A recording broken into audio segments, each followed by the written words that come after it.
Hey, what's up everybody? Welcome back to the channel. If you're new here, my name is Kyle. I talk about cameras and tech and all that good stuff. Today is going to be a little bit of a different video. I'm going to do a tier list video, which I really enjoy watching kind of tier list videos, and I was like, oh my god, I could do one of my own talking about mirrorless APS-C cameras. As you guys know, we talk about APS-C cameras on this channel, like the Sony A6100, Canon M50, and all that good stuff. So the tier list that we are going to do is, and this is just strictly my opinion, is best mirrorless APS-C cameras. I haven't used all of the APS-C cameras out there, so I've only put a certain amount of cameras on here. Some I actually haven't used yet, but I've kind of tried out, and some that I just think are strange. It's all over the place. Let's have fun with this, please. And let me know if you like it, because maybe I'll do another one of these with a different set of cameras or maybe lenses. That would be actually a good idea. Thank you, Kyle. Hopefully I remember that later on. And yeah, so let's just have fun with this. If I trash your camera that you use on a daily basis, good news. It doesn't matter what I say. If you like the camera you use, keep using it.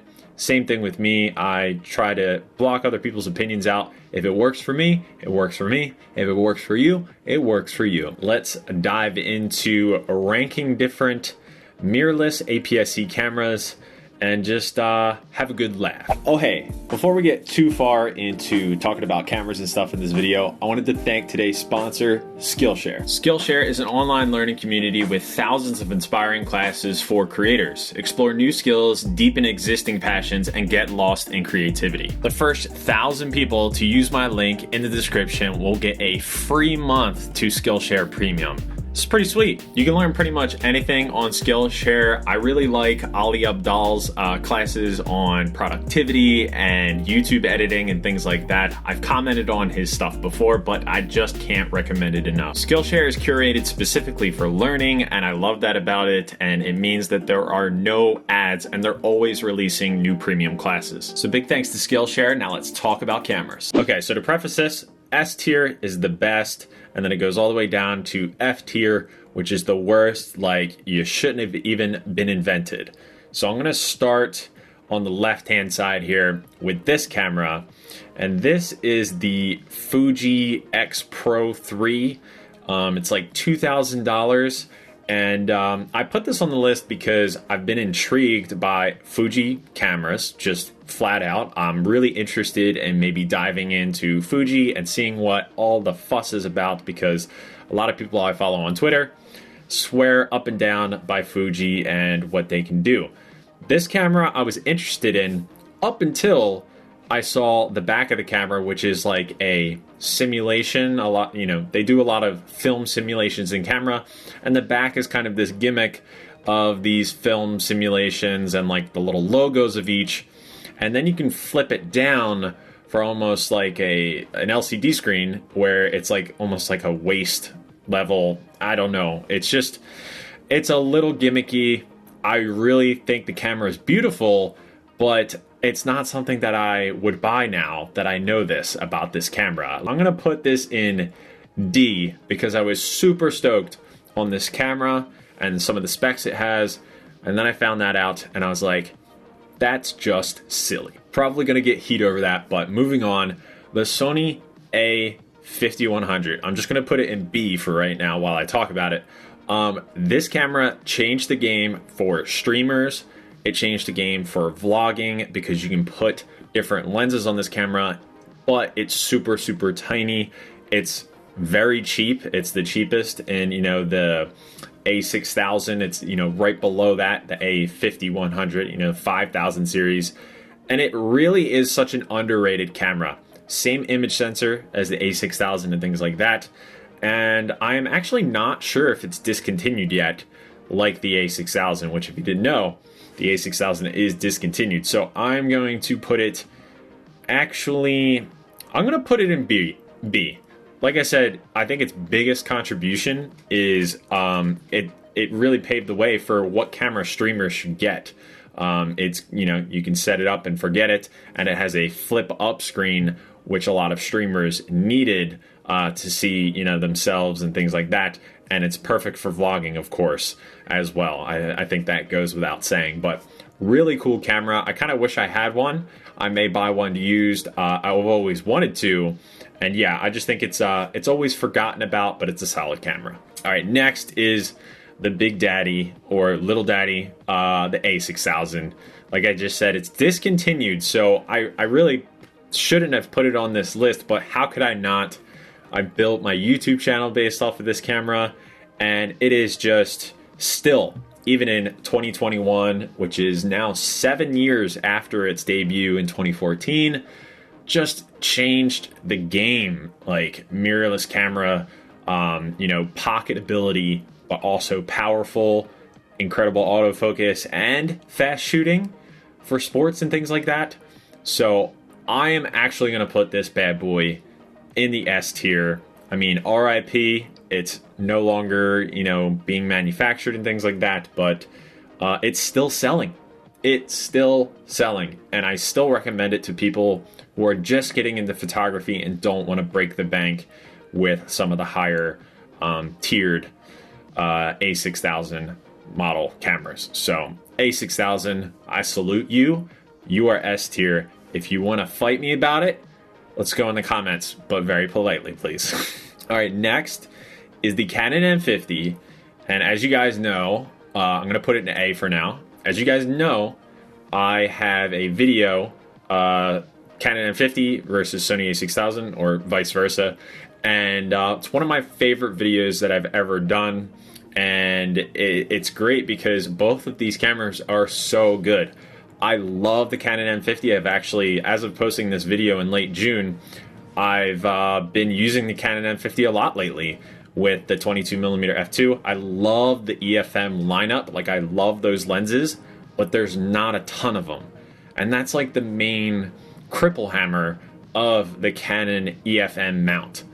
Not enough lenses, great cameras, great ideas, but just the lenses is lacking. So I'm going to put it in A, partially because the lack of lenses to support the EFM lineup, but I really love my Canon M50, and I've been having a lot of fun with it lately. Also a sleeper, really amazing YouTube camera, because unlike the A6000, Canon M50 has a flippy screen so you can see yourself. All right, next is this little, I took a picture of the a chunk of the camera because the rest of the camera looks exactly the same as the Canon M50, and that's the Canon M50 Mark II, and I'm just gonna go ahead and put it in F, because unless you don't, it's so hard for me to recommend this camera over the M50. You could just save $100 or however many dollars it is and just get the M50 rather than the Mark II, unless you are shooting vertical video.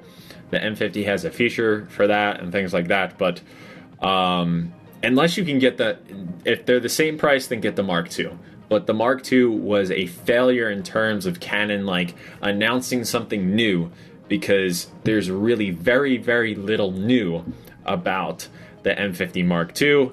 I was so disappointed when it was announced.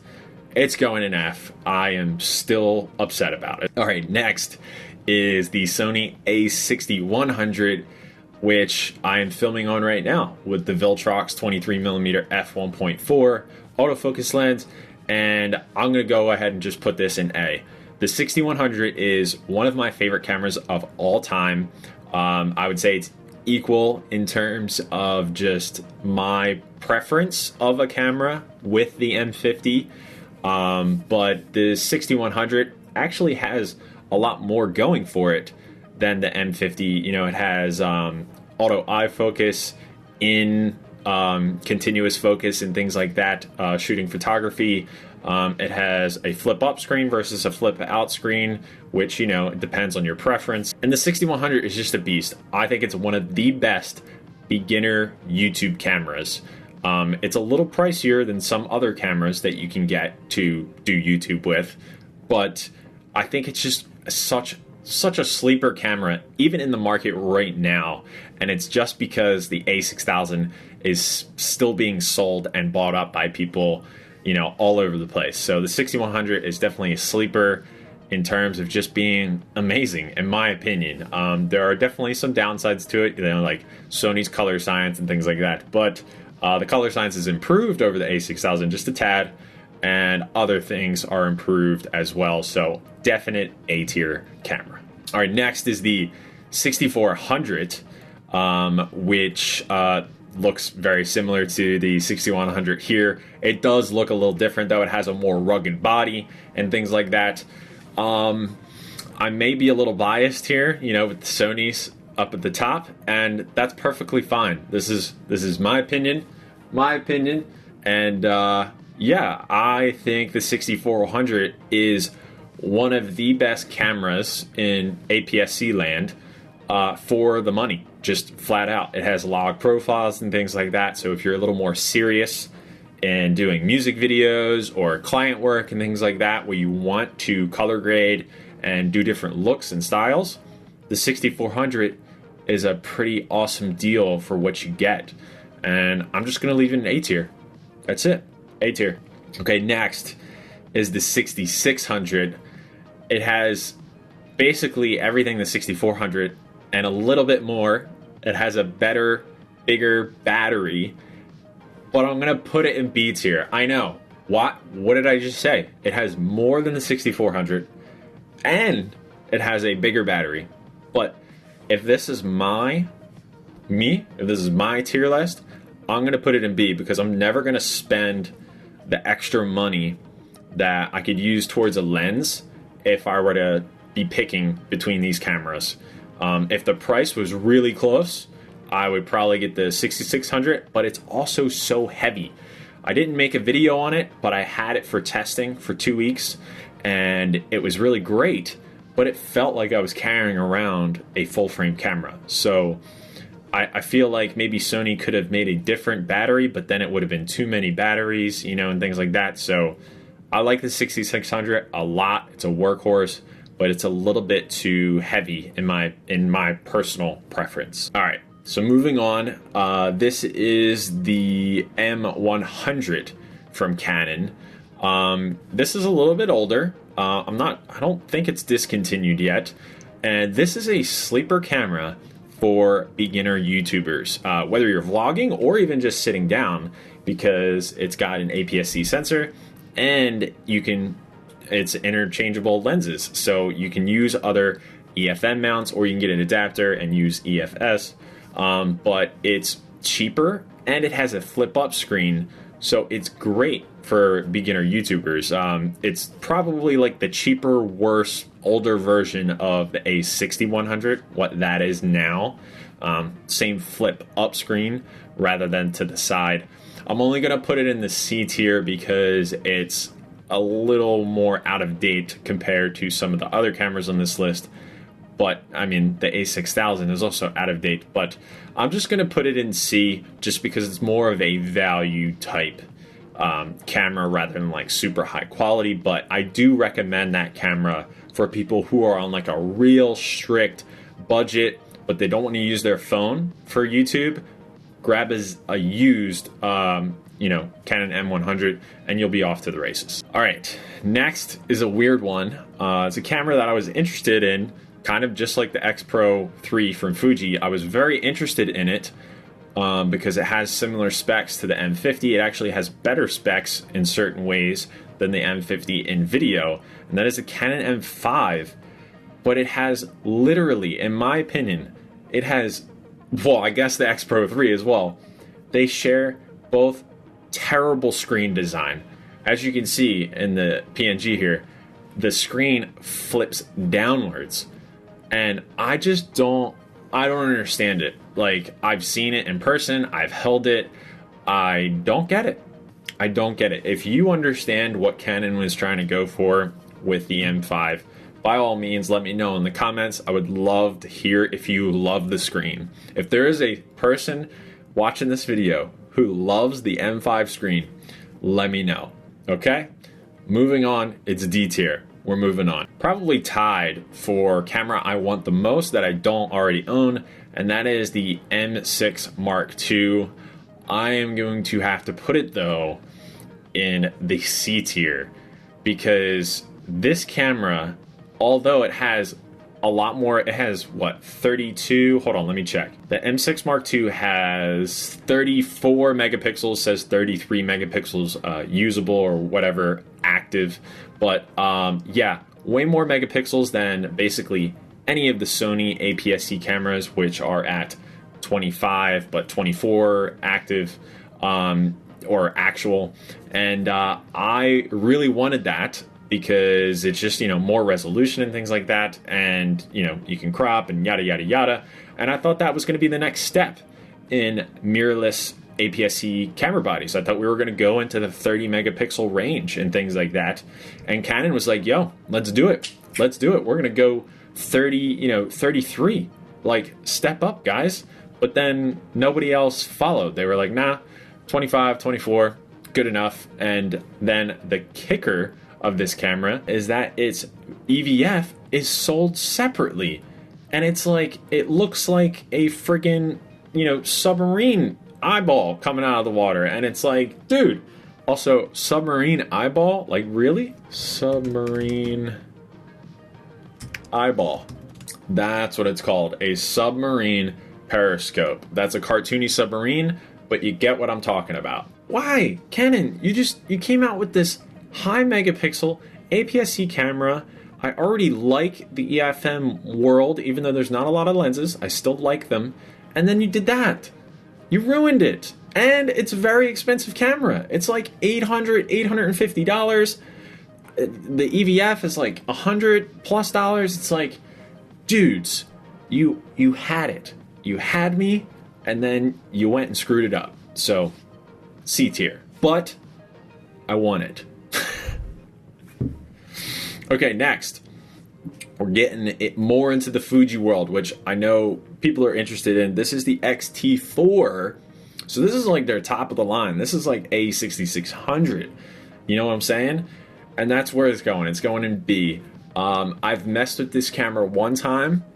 I will admit, I was impressed. It's a beautiful camera. Fuji makes beautiful cameras, but the grip sucks, dude. Like, the grips across most, and I'm not even kidding, most Fuji cameras is trash. It's trash. I don't enjoy it. I love the aesthetics of the cameras. They look beautiful. Like, when they're on your shelf, they look great. I think their styling is awesome. It's a little more retro. I love the colorways that you can get with their cameras. But I like when it's a little more grippy, and I don't know. The ergonomics of that camera doesn't do it for me. And for the price, I would just rather get a 6400. And I think that is much cheaper than the XT4 going for nowadays. So I think that was a sentence. But yeah, I'm going to put it in B because I respect what Fuji has done with that series of cameras, you know, the T3 and now the T4.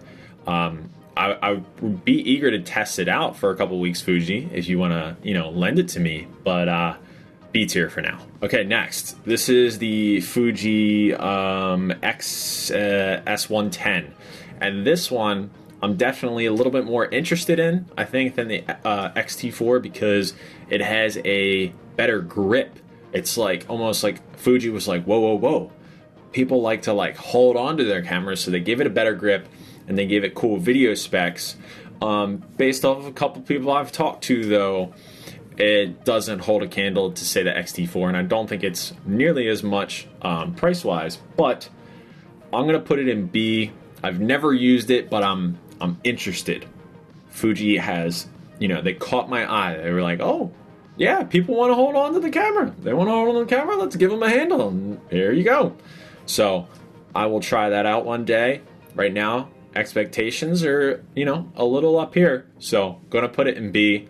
Maybe we'll do this whole list again when I've used some of these Fuji cameras, and then they can go up or down. We'll see. Okay, next.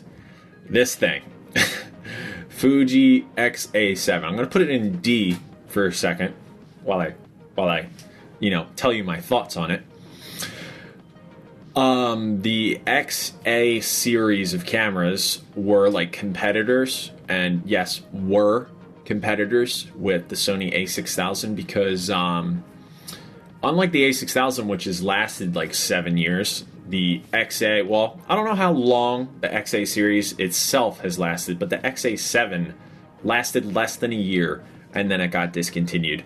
I had told people all up and down in the comment sections of my videos who were looking at like the XA4, I think it was at the time, that those cameras were, in my opinion, and I, you know, if somebody from the Fuji Canon or from the Fuji factory is watching this, maybe you know differently, but they were cheaply made, in my opinion. They were plasticky. I wasn't a fan of the lens, the kit lens that it came with and things like that. I know different reviewers liked them to a certain extent, and I was eager to try out the XA7 because I love trying different cameras that are competitors with like the 6100 or even, you know, the older A6000, but that lineup is done. And I couldn't even find to get the XA7 somewhere brand new. So that is that. I'm going to bring it down to F because I feel like Fuji, the APS-C gods, if they couldn't get a, you know, more value-friendly camera lineup like that to work out, then I don't know. There definitely had to have been some fatal flaws there that, you know, the public just didn't like. And when I had my hands on earlier models of that lineup, I hated them. So it goes in F. Okay, next. Nikon's only entry into the APS-C mirrorless world. They were going to have a different series of cameras, but then they never happened. I forget the name of it. If I remember, I'll put it on the screen here. But they did come out with the Nikon Z50. I made a video on it. I'll put a thumbnail up on the screen here, which is actually a kind of a different video for me back then. But I really want this camera, to be honest with you. The Nikon Z50 is interesting. I'm going to put it in C here while we talk about it real quick. The Nikon Z50 is interesting. I actually like the body of the Nikon Z cameras, and I like that it's similar to, you know, its older, or not older, its bigger brothers, you know, the Z6 and Z7, and now they're on Mark IIs, but they haven't touched this camera, and there is I think literally less than 5, I may be even generous by saying 5, lenses specifically made for the mirrorless APS-C Nikon Z50. Doesn't make much sense to me. Maybe it's because they don't make a lot of money, like the margins are low on the APS-C body, but this camera is like $850, and I don't think the price has changed all that much since it's been released, and it's just like, it's really disappointing. Like, I feel like Nikon, who, I mean, has been struggling, and maybe that's why, is they don't have the money or resources to put into supporting the Nikon Z50. So I'm going to put it at C because the support isn't there, the lenses definitely aren't there, and their full frame lenses are so expensive, and why would you put them on the smaller body? It's just, there's a lot. But I know that the camera itself has gotten great reviews. The ergonomics look good and everything like that. And I really want to try it. It's kind of a shame that I didn't, like, you know, buy one to test out or anything like that when it came out. But here we are, and I'm kind of glad that I didn't because it just doesn't have the support it needs. All right, then the next two down here are the 6500 and 6300. I'm going to leave them off the list. I didn't want to, like, put a whole bunch of discontinued things on here. We got 2 discontinued, or I think at least 2, but that is the list as it stands. I know I put the A6000 in the S tier, but that is completely biased, of course, because it's my baby. I grew up in photography world on the A6000, even though I had cameras before it and everything like that. That's really when I started to absolutely fall in love with photography. And then A tiers, my other 2 workhorses, 6100 and the M50. Love both of those cameras. Want an A6400, and then we talked about all the other cameras, of course. So this is my tier list of mirrorless APS-C cameras. I could have definitely, you know, added more on here, but these are a lot of the ones that I know about and that I've been personally interested in. So if you want me to do this list again or a different list, or like I said, a lenses list, let me know. I had a lot of fun with this. It was good to just kind of like do a video that was totally different, out of left field, and I hope you guys enjoyed it. As always, guys, thank you so much. I'll see you in the next episode. Later.